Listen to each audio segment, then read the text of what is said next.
He wore his father's old blue jacket, not because it was fancy, but because it meant something. As Lamar Carter stepped into the sleek glass lobby of Whitman Technologies, no one saw a billionaire. No one saw the founder of a $3 billion company. They saw an older black man in khakis. The receptionist didn't even blink before pointing him toward the janitor's entrance. And just like that, decades of hard-earned respect were erased in a single assumption. But what none of them knew was this: one phone call away, everything was about to change. And so was the future of their company. Hey, real fast, do you usually catch these stories while relaxing at night or during a lunch break? Let us know in the comments. We're curious how you enjoy them. This one's got a powerful moment that'll stay with you. If this is your kind of story, make sure to subscribe so you don't miss more like it. Lamar Carter stood at his bedroom window, watching the sunrise paint the Detroit skyline gold. At 62, he'd seen thousands of sunrises, but never took them for granted. Each new day was a gift, another chance to make a difference. Big day today, he whispered to himself, straightening the collar of his blue jacket. The mirror reflected a distinguished black man with salt and pepper hair and eyes that had seen both struggle and triumph. Lamar wasn't wearing an expensive suit like most CEOs. Just pressed khakis and his favorite blue jacket, comfortable but neat. He believed in substance over show. His father had taught him that. Your worth isn't in what you wear, son, his father would say. It's in what you build. And Lamar had built plenty. From a small tech repair shop to Carter Innovations, now valued at over $3 billion. Today, he was visiting Whitman Technologies, a promising company he was considering adding to his business family. His phone buzzed. It was Diana, his executive assistant. Your car is ready, Mr. Carter. The meeting at Whitman is confirmed for 10 a.m. Thank you, Diana. I'll be down in 5. Lamar grabbed his leather portfolio, the same one he'd carried for 15 years. Inside were all the documents about Whitman Technologies. Their financials looked strong, but Lamar needed to feel the company's culture firsthand before making any decisions. In the elevator down to his car, Lamar's mind drifted to his journey. Growing up in Detroit's East Side, watching his parents work multiple jobs, the scholarship that got him to MIT, the countless doors slammed in his face when seeking investors. The memories still stung. The banker who suggested he find a white partner to be the face of the company. The potential client who mistook him for the delivery man. The security guard who followed him around an electronics store while he was already a millionaire. Each memory had hardened his resolve rather than breaking it. His driver, James, opened the car door with a smile. Morning, Mr. Carter. Ready for the big meeting? As ready as ever, James, Lamar replied, sliding into the back seat. As they drove through downtown Detroit, Lamar reviewed his notes. Whitman Technologies specialized in cloud security, exactly what Carter Innovations needed to round out its offerings. But Richard Whitman, the current CEO, had a reputation for being old school. The company's leadership team lacked diversity, something Lamar had noticed immediately in their annual report photos. Would they be a good cultural fit? Could they adapt to Carter Innovations' inclusive approach? The car pulled up to a gleaming glass building downtown. Whitman's headquarters was impressive, all steel and glass, screaming success and modernity. Want me to come in with you? James asked, knowing Lamar sometimes faced situations. I'll be fine, Lamar assured him. It's 2023. I'm sure they're expecting me. James didn't look convinced but nodded respectfully. I'll be right outside if you need anything. Lamar straightened his jacket and walked toward the entrance. The security guard at the door gave him a curious glance but said nothing as he passed. Inside, the lobby gleamed with marble floors and modern art. At the reception desk, a blonde woman in her 30s typed rapidly on her computer. Her nameplate read Jessica Davis. Lamar approached with a warm smile. Good morning. I'm here for a meeting with Richard Whitman. Jessica didn't look up immediately. When she did, her eyes gave Lamar a quick once-over, taking in his casual jacket and older appearance. Her smile faded. The janitorial staff entrance is on the side of the building, she said flatly. Lamar blinked, the familiar feeling washing over him, that mixture of disappointment and resignation. Some things never change, no matter how high you climbed. But before he could respond, two more women in business attire approached the desk. One leaned over to the other, whispering something that made them both smirk. A decision point one Lamar had faced countless times before. Correct her immediately. Ask for a manager. Make a scene. Or see what this company was really made of. Lamar Carter took a deep breath and made his choice. I'm not janitorial staff, Lamar said calmly. I have a 10 a.m. appointment with Richard Whitman. Jessica's perfectly sculpted eyebrows arched. She glanced at her computer screen, then back at Lamar with obvious skepticism. Mr. Whitman is expecting Lamar Carter today, the CEO of Carter Innovations. Her tone made it clear this man couldn't possibly be that Lamar Carter. That would be me, Lamar said, his voice steady despite the familiar knot forming in his stomach. Jessica laughed. Not a chuckle, but a full, dismissive laugh. Sir, please. Mr. Carter is the CEO of a billion-dollar company. The two women watching the exchange made no effort to hide their amusement now. One of them, wearing an expensive pearl necklace, whispered something to her companion. I understand your confusion, Lamar said, reaching for his wallet. Let me show you my ID. Jessica held up her hand. We don't need janitors today. Leave now, or I'll call security. Her voice had risen, drawing attention from others in the lobby. A man in a gray suit glanced over, frowning slightly at the scene unfolding. I am Lamar Carter, he repeated firmly. Please call Mr. Whitman's office and inform him I've arrived. Jessica's face hardened. Sir, I don't know what you're trying to pull, but this is ridiculous. CEOs don't dress like that. She gestured dismissively at his blue jacket. The knot in Lamar's stomach tightened. 40 years of success, billions in revenue, thousands of jobs created, and still, a receptionist could make him feel invisible with a single gesture. But this wasn't just about him anymore. It was about every person who'd ever been judged by their appearance rather than their character. Every black professional who had to work twice as hard to be seen as half as competent. I'd like to speak to your supervisor, Lamar said, his calm voice masking the storm inside. Excuse me? Jessica's tone sharpened. Your supervisor. Now, please. Jessica's face flushed red. She picked up her phone, her eyes never leaving Lamar's face. Patricia? There's a situation at the front desk. A man claiming to be Lamar Carter won't leave. She paused. Yes, that Lamar Carter. While they waited, Lamar noticed the man in the gray suit was still watching. Unlike the others, his expression wasn't amused but concerned. For a moment, their eyes met, and Lamar saw something like recognition there. A tall woman with a tight bun emerged from the elevator.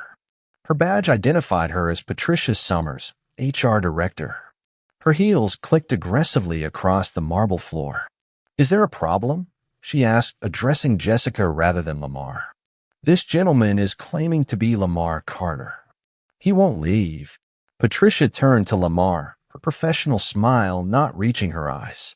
Sir, there must be some confusion. Mr. Carter is scheduled to meet with our CEO this morning. I am Lamar Carter, he repeated, fighting to keep his voice level. I founded Carter Innovations in 1987. I'm here to discuss a potential acquisition of Whitman Technologies. Patricia exchanged glances with Jessica. Sir, perhaps there's been a misunderstanding about your role today? Are you part of the maintenance team? The man in the gray suit approached, clearing his throat. Excuse me, but maybe we should. Michael, I'm handling this. Patricia cut him off sharply. Then, to Lamar, Sir, I'm going to have to ask you to leave before we call security. Lamar felt all eyes in the lobby on him. The weight of their judgment, their assumptions, pressed down on his shoulders. For a split second, he wondered if he should just walk away. He didn't need this company, didn't need this humiliation. But then he thought of his father. Of all the people who'd been dismissed and devalued based on nothing but prejudice. Before you call security, Lamar said evenly, I suggest you call Richard Whitman's office. Tell them Lamar Carter is in the lobby. Patricia's smile tightened. Fine. If that will resolve this situation. She nodded to Jessica, who picked up the phone again. As Jessica dialed, Lamar noticed Michael, the man in the gray suit, shifting uncomfortably. He seemed to want to say something, but remained silent. Mr. Whitman's office. Jessica said into the phone. There's a gentleman here claiming to be Lamar Carter. She paused. Yes, for the 10 a.m. No, he's... She glanced at Lamar, her confidence wavering slightly. He's an older black man in a blue jacket. Another pause. Jessica's expression began to change, her eyes widening. Ah, I see. Yes, right away. She hung up slowly, her face draining of color. Well, Patricia demanded. Jessica swallowed hard. They're sending someone down immediately. Something in her tone made the smirking women stop smiling. The atmosphere in the lobby shifted like the moment before a storm. The elevator dinged, and the doors slid open. The elevator doors revealed a nervous-looking young man in an immaculate suit. Mr. Carter, he called out, scanning the lobby. His eyes landed on Lamar, and relief washed over his face. He hurried forward, hand extended. Mr. Carter, I'm Adam Wells, Mr. Whitman's executive assistant. We're so honored to have you here today. The lobby fell silent. Jessica's mouth opened slightly, no words coming out. Lamar shook Adam's hand firmly. Thank you, Adam.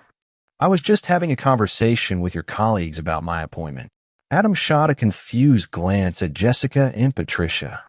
I hope there hasn't been any inconvenience. Mr. Whitman is eager to meet with you. There was some confusion about my identity, Lamar said, his voice measured and calm despite the adrenaline coursing through him. Adam's eyes widened. Confusion? But Mr. Whitman has been preparing for this meeting for weeks. Your assistant confirmed everything yesterday. Jessica had turned a shade paler. Patricia stepped forward, attempting damage control. There seems to have been a misunderstanding, Mr. Carter. We deeply apologize for any confusion. The fake smile was back, but panic danced behind her eyes. A misunderstanding, Lamar repeated, letting the word hang in the air. Michael, the man in the gray suit, finally spoke up. They thought you were janitorial staff, sir. His voice was quiet but carried across the now silent lobby. Adam looked horrified. What? It's all right. Lamar interrupted, though it wasn't. Not really. I'd like to proceed with my meeting now. Of course, Adam said quickly. Right this way, sir. As they walked toward the elevator, Lamar heard the urgent whispers erupting behind them. The two women who had been smirking earlier were now wide-eyed, one clutching the other's arm in shock. In the elevator, Adam seemed unsure what to say. Mr. Carter, I want to personally apologize. Who were those people in the lobby? Lamar asked. Adam blinked. Jessica is our head receptionist. Patricia Summers is our HR director. The man who spoke up is Michael Chin. He's our director of product development. And the women watching. Meredith Jenkins, executive assistant to our CFO, and Rebecca Winters from marketing. Lamar nodded, filing away the information. The elevator climbed silently to the top floor. Mr. Whitman is very excited about the potential partnership, Adam said, clearly trying to move past the lobby incident. He's prepared a comprehensive presentation on our security solutions. I look forward to it, Lamar replied, though his mind was still processing what had happened downstairs. The elevator opened directly into a plush reception area. A large sign displayed the Whitman Technologies logo. Beyond glass doors, Lamar could see a conference room where several people were arranging documents and checking a presentation screen. Mr. Carter has arrived, Adam announced as they entered. Richard Whitman, a tall man with silver hair and an expensive suit, rose immediately from his chair. Lamar, wonderful to finally meet you in person. He extended his hand with practiced charm. Lamar shook it firmly. Richard, thank you for making time today. The pleasure is all mine. Your reputation precedes you. If only you knew, Lamar thought. As introductions continued around the table, Lamar quietly assessed each person. The CFO, the CTO, the marketing director, all watching him with eager expressions, unaware of what had transpired downstairs. We've prepared a detailed overview of our operations, Richard began as they took their seats. But first, I hope your trip in was pleasant. No troubles finding us. Lamar considered his response carefully. He could mention the incident now, derailing the meeting before it began. Or he could wait, observe, and make a more informed decision about this company and its culture. Actually, Lamar said, I did have an interesting experience in your lobby. Richard's smile faltered slightly. Oh. Before Lamar could continue, the conference room door opened. Michael Chen, the man from the lobby who had tried to speak up, entered with a folder. Sorry I'm late, Michael said, his eyes meeting Lamar's briefly. Michael, good timing, Richard said. Have you met Lamar Carter? We crossed paths downstairs, Michael replied carefully. An uncomfortable silence fell over the room. Richard's eyes darted between them, sensing something amiss. Perhaps Michael can share what happened, Lamar suggested. All eyes turned to Michael, who looked like he'd rather be anywhere else. He took a deep breath. There was an incident in the lobby. Mr. Carter was mistaken for janitorial staff by Jessica and Patricia. The room temperature seemed to drop 10 degrees. Richard's face went from confused to horrified. What? That's impossible. We've been expecting you. They refused to believe I was here for our meeting, Lamar said calmly. Even when I identified myself, the executives exchanged alarmed glances. Mr. Carter, I cannot begin to express how deeply sorry, Richard began. Lamar held up his hand. Before we continue with apologies, I'd like to ask something. Is this an isolated incident, or does it reflect something deeper about Whitman Technologies? The question hung in the air like a thundercloud. No one seemed eager to answer. Then Michael spoke again. It's not isolated, sir. All heads swiveled toward him in shock. Richard's face flushed red. Michael, this isn't the appropriate time. When is the appropriate time to discuss discrimination in our workplace, Mr. Whitman? Michael asked quietly. Lamar leaned forward slightly. This meeting had just taken a very different direction than anyone had anticipated, and he needed to hear every word. The conference room crackled with tension. Richard Whitman's face had gone from welcoming to panicked in seconds. Michael, we should discuss this privately, Richard said, his voice tight. I think Mr. Carter deserves to know what kind of company he's considering investing in, Michael replied steadily. Lamar studied Michael with newfound interest. Speaking truth to power took courage, especially with your CEO glaring daggers at you. I'd like to hear what Michael has to say, Lamar said, his tone making it clear this wasn't a request. Richard's jaw clenched, but he nodded stiffly. Michael took a deep breath. We've had several complaints about bias in hiring and promotion.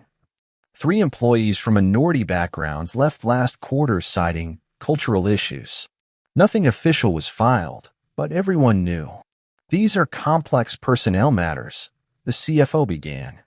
Tell him about Darius, Michael interrupted. The name fell like a stone into still water. Several executives shifted uncomfortably. Who is Darius? Lamar asked. Silence stretched for several seconds before Michael answered. Darius Jones was our lead security architect. Brilliant programmer. He created the encryption algorithm you're here to discuss today. Lamar noted the past tense. He quit 6 months ago after being passed over for a promotion 3 times. The position went to less qualified candidates each time. Richard cleared his throat. Darius had performance issues that were documented. His performance reviews were excellent, Michael countered. I was his direct supervisor. The CFO leaned forward.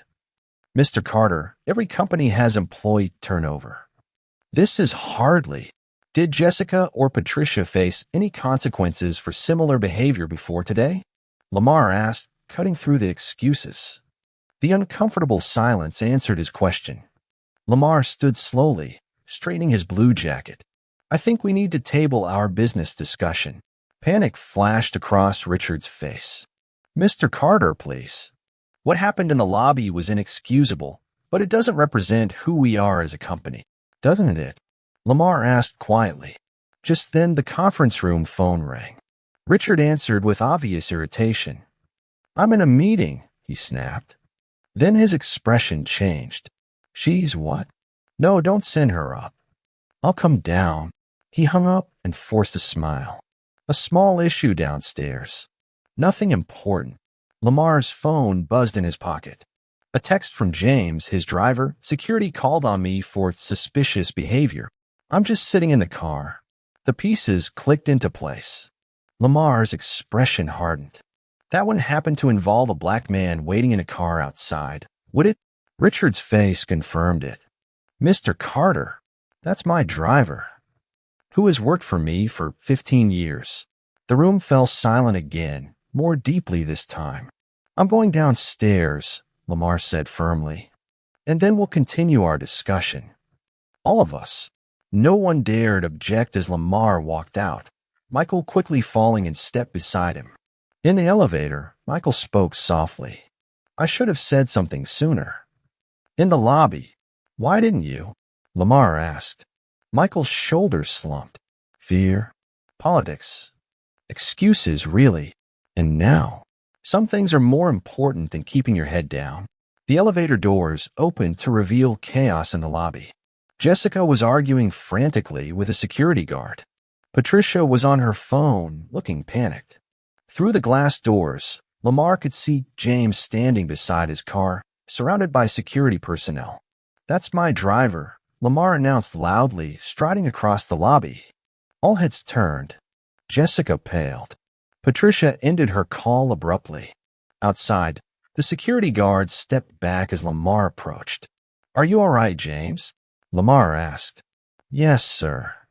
Just a misunderstanding. James's calm tone couldn't hide the anger in his eyes. A misunderstanding, Lamar repeated, the word bitter on his tongue. He turned to face the gathered Whitman employees. That seems to be happening a lot today. Richard had followed them outside, his corporate composure crumbling. Mr. Carter, please. Let's discuss this privately. No, Lamar said firmly. This started publicly. We'll address it publicly. He looked at Jessica, who couldn't meet his eyes. At Patricia, whose professional mask had completely fallen. At the security guards, shifting uncomfortably. And at the growing crowd of Whitman employees watching from the lobby. I came here today to consider acquiring your company, Lamar announced, his voice carrying across the hushed crowd. To decide if Whitman Technologies would be a good fit for the Carter Innovations family. Murmurs spread through the onlookers. Many clearly hadn't known the purpose of his visit. Instead, I've been shown exactly who you are when you think no one important is watching. Richard stepped forward. Please, let's not make hasty decisions. What happened was terrible, but it doesn't define us. Then what does define you? Lamar asked. Because from where I'm standing, I see a pattern, not an incident. Michael stepped forward. He's right, and we all know it. A woman pushed through the crowd, one of those who had been smirking earlier. Meredith, the CFO's assistant. They do this all the time, she blurted out, then looked surprised at her own courage. Meredith, Patricia hissed. No, I'm done being quiet, Meredith continued. Jessica and Patricia do this to delivery people, to guests, to anyone they think isn't important enough. And we all just watch. The dam had broken. Other employees began nodding, some calling out agreement. Richard looked like a man watching his company implode in real time. Lamar raised his hand, and the crowd fell silent. I've made a decision, he said. Every face turned toward him, waiting for the axe to fall. My decision, Lamar continued, his voice cutting through the tense silence, is that we're going to have an honest conversation. Not here in the parking lot, but inside. All of us. Surprise rippled through the crowd. This wasn't the dramatic walkout they'd expected. Mr. Carter, perhaps we should limit this to leadership, Richard began. No, Lamar said firmly. The problem isn't limited to leadership, so the solution shouldn't be either. He turned to Jessica, who had been trying to make herself invisible. You'll be there too. She looked like she might faint, but nodded quickly. Conference room in 15 minutes, Lamar instructed, then turned to James. I'm staying. This is important. James understood immediately. I'll be here when you need me, sir. As the crowd dispersed, whispers trailing behind them, Michael approached Lamar. That wasn't what I expected. Walking away is easy, Lamar replied. Fixing broken systems is harder, but more worthwhile. 15 minutes later, The largest conference room at Whitman Technologies was packed. Every chair taken, people standing along the walls. Richard sat at one end of the table, looking tense. Jessica and Patricia were present too, both ashen-faced. Lamar stood at the other end, commanding the room without effort. "I started Carter Innovations 36 years ago," he began. "I've been mistaken for the janitor, the delivery guy, the security guard. I've been asked for my badge in my own building. I've watched people's faces change when they realize who I am." The room was utterly silent. Today wasn't unusual. What is unusual is this opportunity to address it directly. He moved around the table slowly, making eye contact with different people. "Your company has brilliant technology. Your encryption algorithm could protect millions of people's data. That's why I came today." Richard's expression brightened slightly. "But technology without humanity is worthless," Lamar continued, and Richard's hope faded. "A company is its people. If the culture is toxic, everything you build will be tainted by that poison." He stopped behind Jessica's chair. She stiffened but didn't turn around. "I don't believe in public humiliation as a teaching tool," Lamar said quietly. "So I won't ask you to explain your actions." Jessica's shoulders slumped in relief. "Instead, I'll ask you this. Did you ever consider you might be wrong about me?" After a moment, she shook her head slightly. "Why not?" Jessica swallowed hard. Because you didn't look like what I expected." "And what does a CEO look like, Ms. Davis?" She had no answer. Lamar moved on, stopping next beside Michael. This man was the only one who tried to intervene. Too late, yes. But he did something when most did nothing. Michael looked down, uncomfortable with the praise.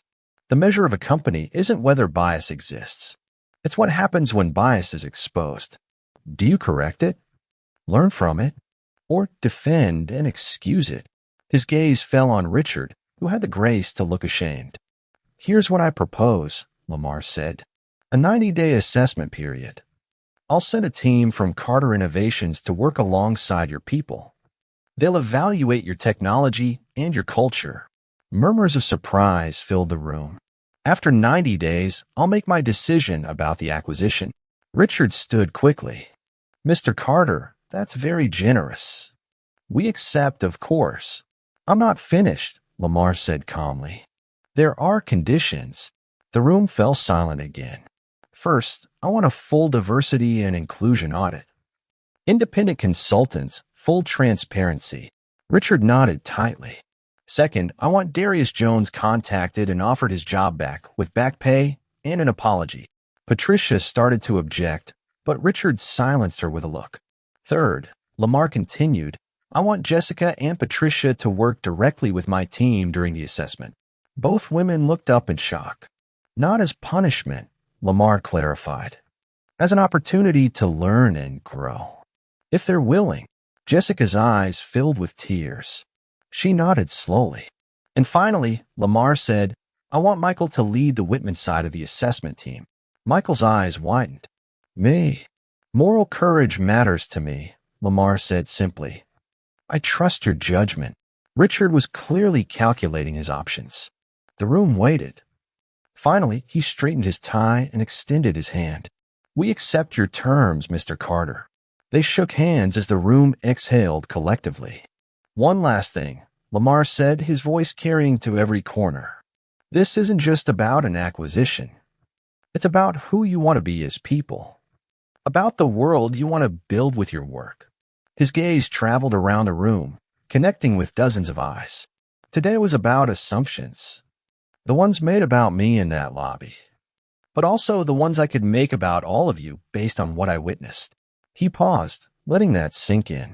"I'm choosing to believe you can be better. Prove me right." With that, he nodded to Richard. "I believe we still have a technology presentation scheduled. I'd genuinely like to see it." As the meeting reorganized, people filtering out, Jessica approached Lamar hesitantly. "Mr. Carter?" Her voice trembled. "Why are you giving me a second chance? If I were you, I want me fired." Lamar studied her for a moment. "Because 30 years ago, someone gave me a second chance when I made a terrible mistake. He could have destroyed my career. Instead, he helped me become better.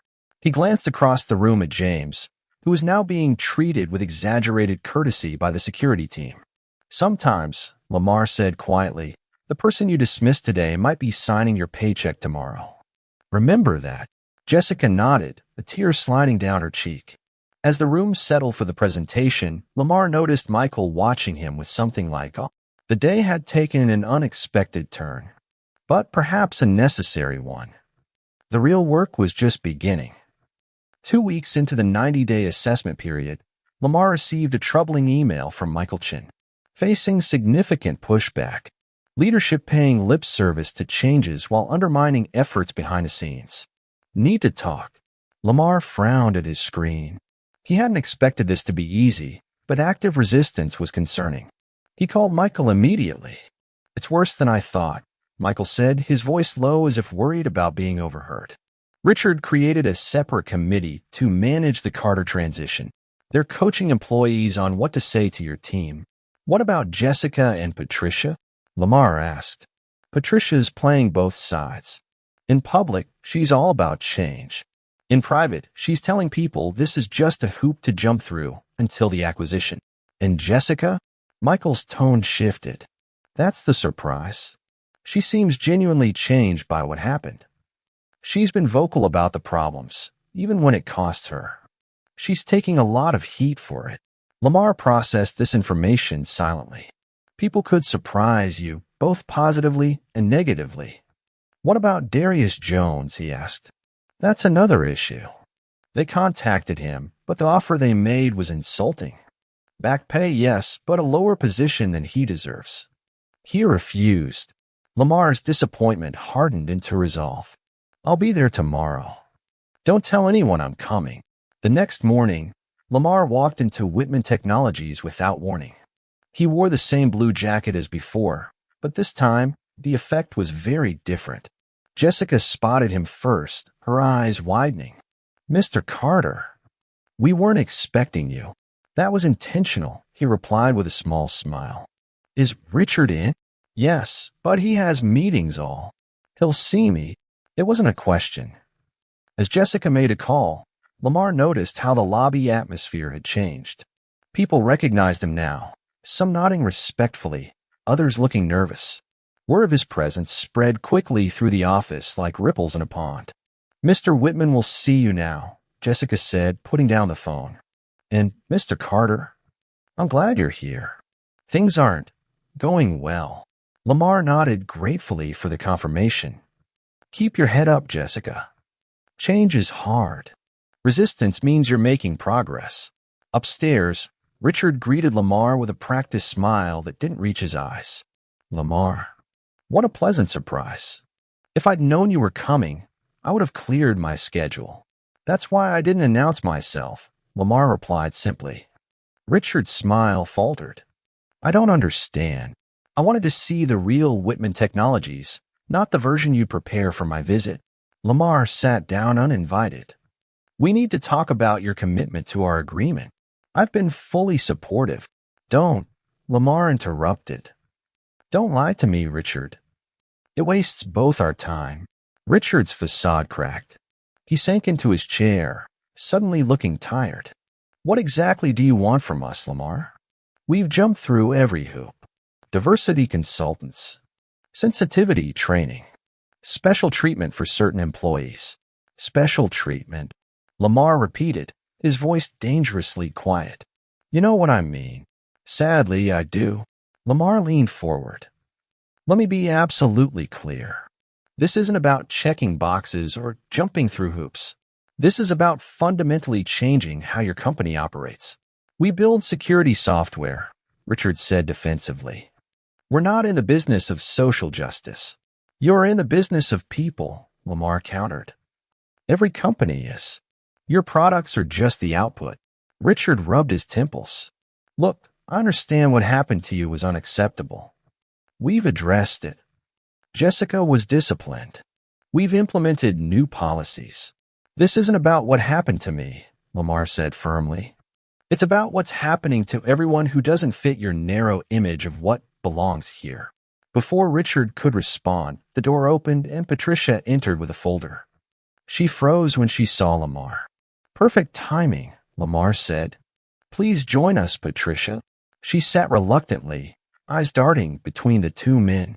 Patricia has been telling staff this diversity initiative is just for show, Lamar said directly. That once the acquisition goes through, things will go back to normal. Patricia blanched. That's not exactly. It is exactly what you said to the marketing team on Tuesday. Lamar interrupted. My people hear things, Patricia. All kinds of things. Richard shot Patricia a furious look. We'll discuss this later, he said tightly. No, we'll discuss it now, Lamar insisted. Because this is the problem. You say one thing publicly and another privately. You make promises you don't intend to keep. He stood up, towering over the desk. I've made my decision. Both Richard and Patricia tensed, expecting the worst. I'm calling a company-wide meeting. 1 hour from now. Everyone attends, from the CEO to the janitors who some of your staff can't seem to treat with basic dignity. That's not feasible on such short notice, Richard protested. Make it feasible, Lamar said, his tone brooking no argument. And called Darius Jones. I want him there too. He refused our offer, Patricia said quickly. Call him again. Tell him Lamar Carter personally request his presence. After they left to make arrangements, Lamar sat alone in Richard's office, thinking about his father again. About integrity. About promises kept even when they're difficult. He made one more call to James. Bring the document, he said simply. All of them. An hour later, Whitman's largest space, their cafeteria, was packed with employees. Richard stood uncomfortably at the front beside Lamar. Patricia sat in the front row, her expression carefully neutral. Jessica was there too, sitting beside Michael, both looking apprehensive. And in the back, just arrived, stood Darius Jones, a young black man with intelligent eyes and a cautious expression. Lamar stepped forward, and the room fell silent. 2 weeks ago, I stood before many of you and proposed a path forward. A 90-day assessment period to determine if our companies could work together. He paused, his gaze sweeping the room. Today, I'm ending that assessment early. A murmur of alarm spread through the crowd. Richard paled beside him. Because, Lamar continued, I've seen enough to make my decision. He nodded to James, who handed him a folder. The room held its breath, waiting for the axe to fall. Lamar opened the folder and pulled out a stack of papers. These are acquisition documents, he explained, his voice resonating through the cafeteria. Prepared by my legal team, based on our original discussions. He set them on a nearby table, then turned back to face the crowd. I'm not signing them today. Richard closed his eyes briefly, defeat written across his features. Patricia's mouth tightened into a thin line. Instead, Lamar continued, I'm proposing something different. He extracted another document from the folder. This is a partnership agreement, not an acquisition. Carter Innovations and Whitman Technologies would remain separate companies, but work together on key projects. Confused murmurs rippled through the audience. I'm not walking away, Lamar clarified. But I'm not taking over either. Because some lessons can't be taught from the outside, he turned to Richard. Your company needs to change, but that change has to come from within. My purchasing you wouldn't solve the real problems here. Richard looked both relieved and uncertain. What exactly are you proposing? A 1-year partnership. We'll collaborate on 3 major projects. If that partnership proves successful, both technologically and culturally, we can revisit the acquisition. Lamar turned back to the employees. This isn't just about business. It's about who you want to be as a company. The culture you create affects not just your work lives, but how you see the world and treat people beyond these walls. His eyes found Jessica in the crowd. Some of you have already begun that change, have already found the courage to question long-held assumptions. Then his gaze shifted to Patricia. Others are fighting to maintain the status quo, afraid of what change might mean for your power or position. Patricia looked away, unable to hold his gaze. I believe people can change. Companies can change. But it takes honest effort and real accountability. Lamar nodded toward the back of the room. Mr. Jones, would you join me, please? Darius Jones looked surprised but made his way through the crowd. He was young, early 30s perhaps, with the cautious bearing of someone who had learned to navigate hostile environments. Darius Jones created the encryption algorithm that made Whitman Technologies valuable, Lamar announced. Then he was passed over for promotion 3 times. Richard started to object, but Lamar continued. As part of our new partnership agreement, I'm offering Darius a position leading a joint venture between our companies. Equal pay, equal title to his counterparts, and creative control over the project. Darius looked stunned. Mr. Carter, I don't know what to say. Say you'll consider it, Lamar replied with a smile. The world needs your brilliance, Mr. Jones. And Whitman needs to learn from its mistakes. Turning back to the crowd, Lamar's expression grew serious. Here are my conditions for this partnership. The room fell silent again. First, Michael Chen will become Whitman's Chief Diversity Officer, reporting directly to the board, not to Richard. Michael's jaw dropped. Richard looked like he wanted to protest but kept silent. Second, Jessica Davis will join his team, bringing her first-hand experience of how assumptions and bias can hurt people and companies. Jessica straightened in her seat, surprise and something like pride crossing her face. Third, all executives will have diversity and inclusion metrics tied to their bonuses. 20% of your compensation will depend on measurable progress. Now Richard did protest. That's completely unprecedented. Actually, we've been doing it at Carter Innovations for 15 years, Lamar countered. It works. He continued down his list, each item making clear his seriousness about real change. Mentorship programs, blind resume screening, regular culture audits with published results. Patricia raised her hand tentatively. And my role in this new structure? The question hung in the air. Everyone knew Patricia had been actively undermining the changes. That, Lamar said carefully, will be Richard's decision. Leadership means making difficult choices about who belongs on your team. He let that sink in before continuing. I believe in second chances, in redemption, but I also believe in consequences. Those who embrace this new direction will thrive. Those who resist it will find themselves increasingly isolated. Lamar set down his papers and looked around the room one final time. The choice is yours, all of yours, not just leadership. Every person in this room shapes this company's culture through daily actions and choices. He picked up the partnership agreement. This remains unsigned for now. In 30 days, I'll return. Show me who you really want to be, and we'll move forward accordingly. With that, Lamar nodded to James and started toward the exit. As he passed Darius, he paused. Your algorithm could protect millions from cyber threats, but only if it's built by a company worthy of that responsibility. Darius nodded thoughtfully. I'll consider your offer, Mr. Carter. That's all I ask, Lamar replied. As he walked through the cafeteria, the crowd parted. Some faces showed hope, others uncertainty. Michael hurried to catch up with him. 30 days isn't much time, he said quietly. It's enough, Lamar replied. Real change starts immediately, or not at all.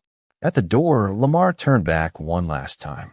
Remember this, technology without humanity is just code. Give your work meaning by making your company worthy of the power it holds. With that, he walked out, leaving behind a company at a crossroads, and 30 days to decide which path to take. 29 days later, Lamar sat in his Detroit office reviewing the daily reports from Whitman Technologies. Michael Chen had been sending detailed updates, and the picture they painted was complicated but encouraging.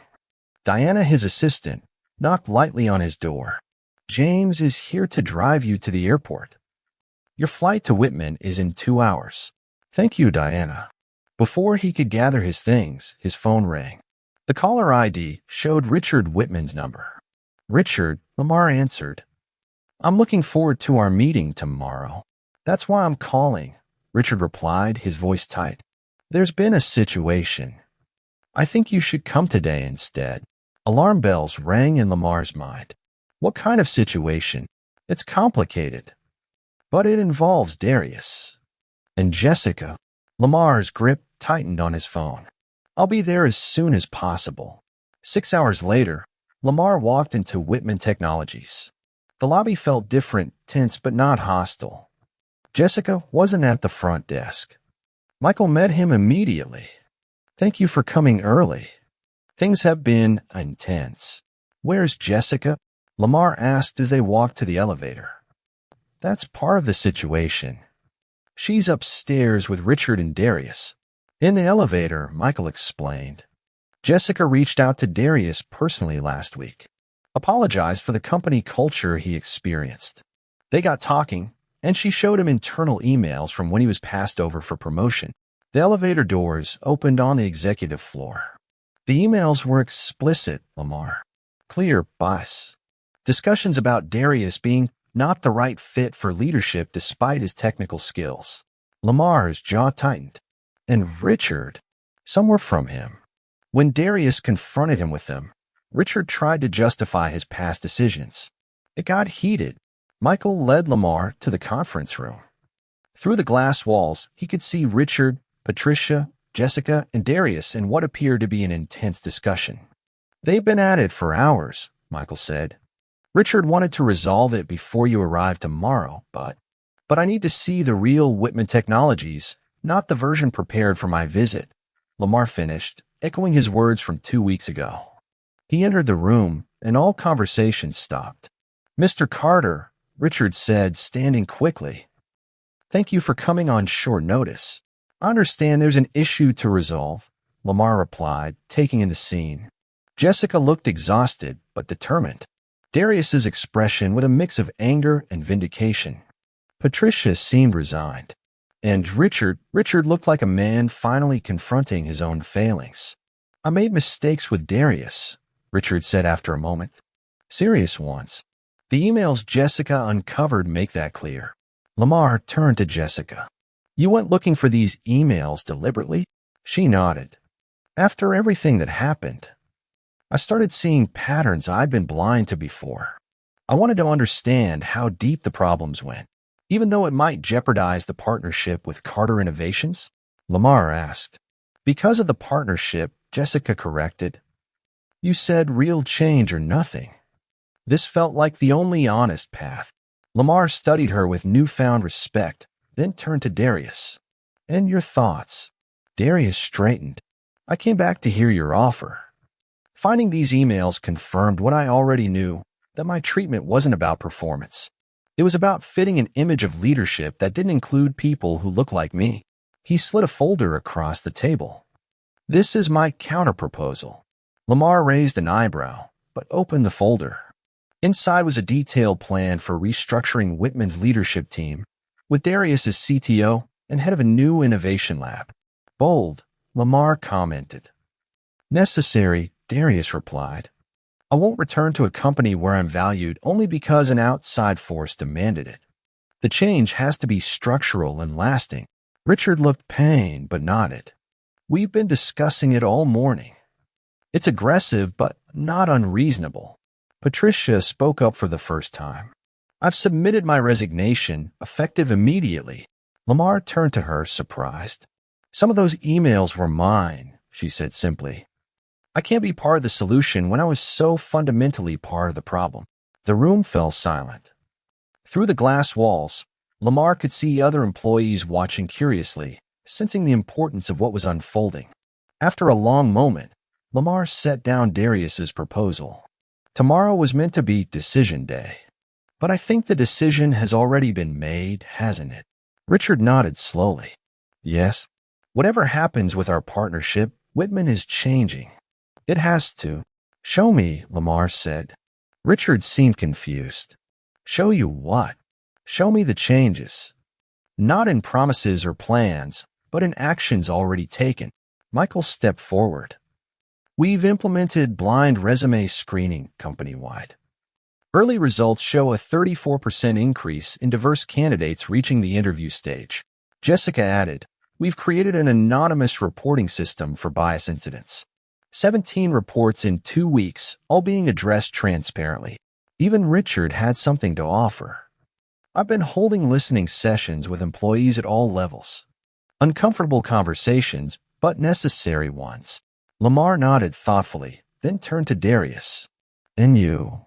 Are you satisfied with the direction?" Darius considered the question carefully. The emails were a setback, but the response to them has been unexpected. There's genuine regret, real commitment to change. He looked directly at Richard. "I'm willing to help lead that change if the authority and support are real." Richard extended his hand across the table. "They are. We need you, Darius. Not just your technical skills, but your perspective." As they shook hands, Lamar felt something shift in the room, like the first crack in a dam that had been holding back progress for years. He reached into his briefcase and pulled out the partnership agreement from a month ago. "I believe this is overdue for signatures." Richard looked surprised. "You're still willing to partner with us? After everything?" "Because of everything," Lamar corrected. "Real change isn't clean or easy. It's messy and difficult and sometimes painful. But you show me it's happening here." He signed the document with a flourish, then passed it to Richard. "This isn't the end of your journey," Lamar said as Richard signed. "It's barely the beginning." "We know," Jessica said softly. "But it's a beginning we couldn't have imagined 2 months ago." Outside the conference room, employees had gathered, sensing the importance of the moment. Michael opened the door, and Richard stepped out, Darius beside him. "We have announcements to make," Richard said to the assembled staff. "About our future. All of our futures." As Richard began speaking, explaining the partnership and the coming changes, Lamar stood back and watched. This wasn't his moment. This was Whitman finding its new identity, its better self. Jessica moved to stand beside him. "Thank you," she said quietly, "for seeing possibility where you could have just seen failure." "Thank yourself," Lamar replied. "Courage is contagious, Jessica. Remember that." Together they watched as a company began to transform, not because an outside force demanded it, but because its own people finally demanded more of themselves. It wasn't perfect. It wasn't complete. But it was real. And that made all the difference. 1 year later, Lamar Carter stood on a podium in Whitman Technologies' newly renovated lobby. A large sign behind him read, "Carter Whitman Innovation Center, Grand Opening." The room was packed with employees from both companies, journalists, and local dignitaries. In the front row sat Richard Whitman, looking both proud and humbled, a man transformed by circumstance and choice. Beside him sat Darius Jones, now CTO of Whitman and co-director of the new Innovation Center. His encryption algorithm had recently been adopted as an industry standard, bringing both companies significant recognition. Michael Chen, now Chief Diversity Officer for both Carter Innovations and Whitman, stood nearby with Jessica Davis, who led Whitman's corporate culture initiative. A year ago, Lamar began, his voice carrying through the crowded lobby. "I walked into this building as a stranger and was mistaken for a janitor." A murmur went through the crowd. The story had become something of a legend in both companies. "Today, I stand here as a partner. Not because that mistake was magically erased, but because of what happened after." Lamar looked around at the faces before him, some familiar, many new.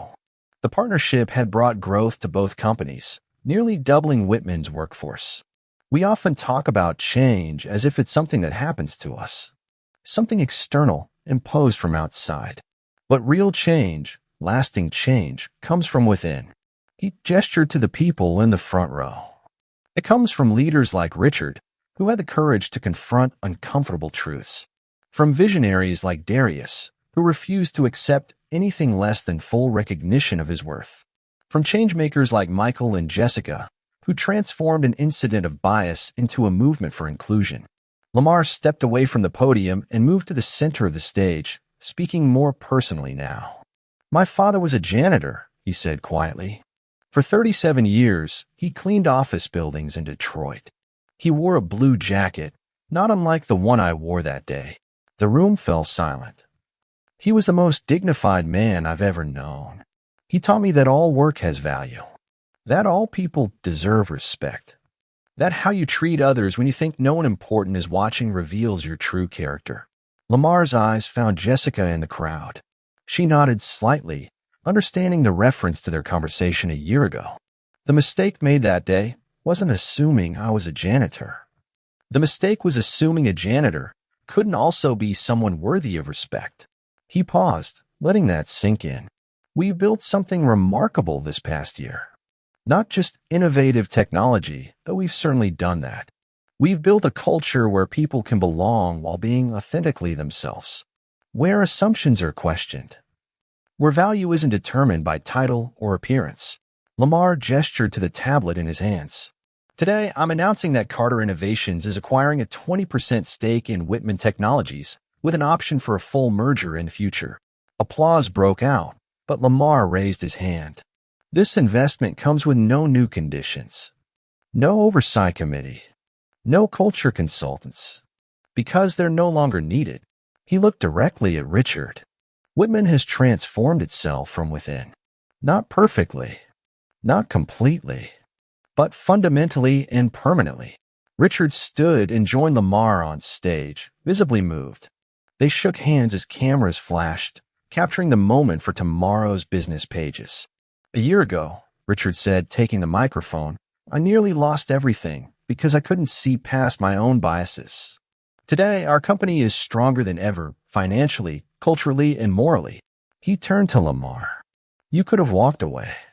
Many would have. Instead, you showed us a better path. After the ceremony, as the crowd mingled during the reception, Lamar found himself standing with Jessica near the spot where they'd first met. Sometimes I can't believe how much has changed, she said, looking around at the diverse gathering. Not just the policies or the numbers, but how it feels to work here. The most important changes are the ones you can't measure, Lamar agreed. Jessica hesitated, then asked the question that had clearly been on her mind. Why did you really give us a second chance? The truth. Lamar considered his answer carefully. When I was 32, I was desperate for investors in my first company. A young woman came to interview for an administrative position. I was distracted, thinking about funding, and I treated her dismissively. He shook his head at the memory. I didn't see her potential. Didn't really listen. Just saw someone to answer phones. What happened? Jessica asked.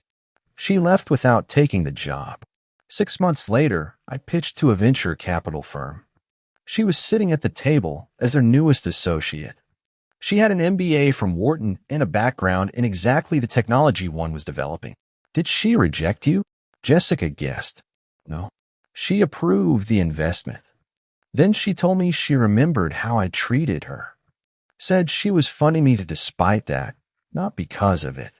That she expected better from me going forward. Lamar smiled at the memory. Diana has been my executive assistant for nearly 30 years now. She's also on my board of directors and one of my closest advisors. Jessica's eyes widened. Diana? The woman who calls ahead before your visits. Lamar nodded. Everyone deserves the chance to grow beyond their mistakes, to become more than their worst moments. Across the room, Lamar spotted James chatting with the Whitman security team, the same guards who had once surrounded his car. Now they were laughing together like old friends. Darius approached, tablet in hand. The press coverage is already starting. They're calling this partnership a new model for corporate culture change. What do you think? Lamar asked him. You've lived it from both sides. Darius considered the question. I think lasting change is possible when accountability meets opportunity. When people are held responsible for the culture they create, but also given the chance to create something better. Lamar nodded in agreement. Well said. As the reception continued around them, Lamar took a moment to step back and observe.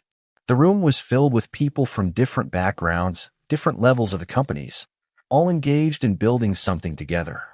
His phone buzzed with a message from Diana. Congratulations on the partnership.